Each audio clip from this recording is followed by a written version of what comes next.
I still remember the look on her face when I slid the envelope across the hotel bar table. Her lips parted, ready with another lie, but the papers spoke louder. Divorce, final, signed on my end.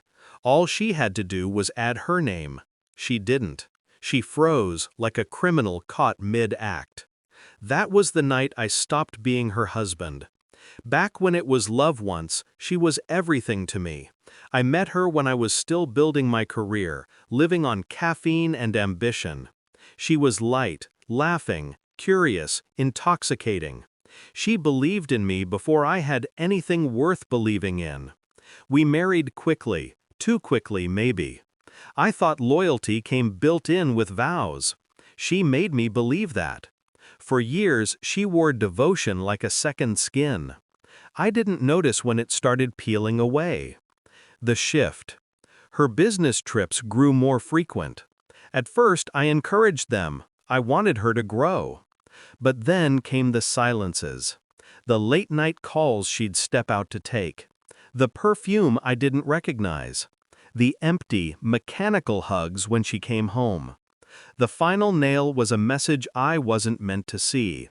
Same hotel, same room. Can't wait. I didn't rage, didn't scream. I simply stared at the glowing screen until the words carved themselves into me. And then I smiled. She thought she was clever. She had no idea what I could be when betrayed. The plan. Emotion is weakness. I stripped it away and thought like an architect of ruin. Step 1. Secure the foundation.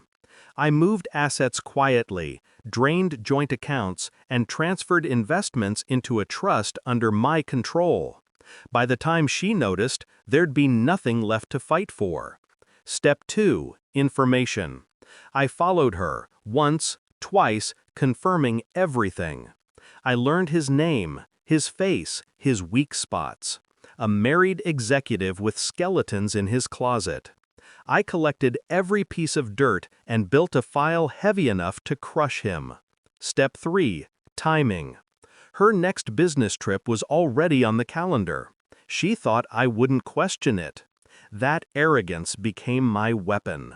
The execution. I arrived at the hotel a day early. Reserved a room across the hall. Watched. Waited.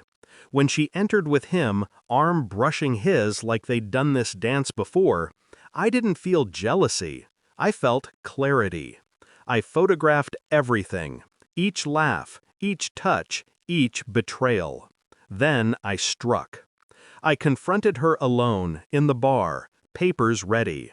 Calm voice, steady eyes.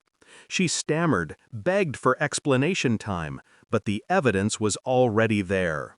I told her the marriage was over. I told her she would sign or lose everything.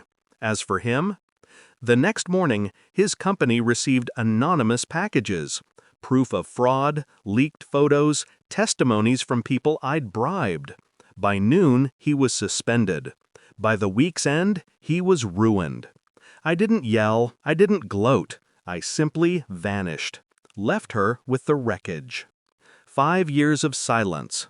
I rebuilt myself in quiet, changed numbers, moved cities, erased my trail. I became someone she couldn't reach. Freedom tasted better than any revenge. Or so I thought, until the news arrived. A mutual acquaintance, unaware of our history, mentioned her name over coffee. "You heard about her, right? The accident?" I leaned in. She'd been in a car crash, survived but not whole. Lost mobility, lost her job, lost the polished mask she once wore. The man she betrayed me for? Gone long ago. Another casualty of ambition. The revelation. For a moment, I felt nothing. Then I realized the truth. I didn't need to punish her anymore. Life had done the work for me. She was living in a small apartment, cared for by a nurse, forgotten by the world she once craved. She hadn't remarried. She hadn't rebuilt. She'd simply faded. I had imagined facing her again one day, letting her see what she lost. But when I pictured her now, broken, diminished, I understood. The revenge was complete long before the accident. The divorce papers were my weapon. The silence was my final act.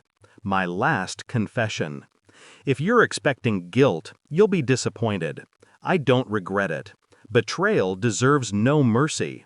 I didn't push her off the cliff. I simply stepped aside and let her run toward it. 5 years later, the echo of her fall still satisfies me. Because the truth is this: I didn't destroy her. She destroyed herself. And I was just smart enough to get out of the way.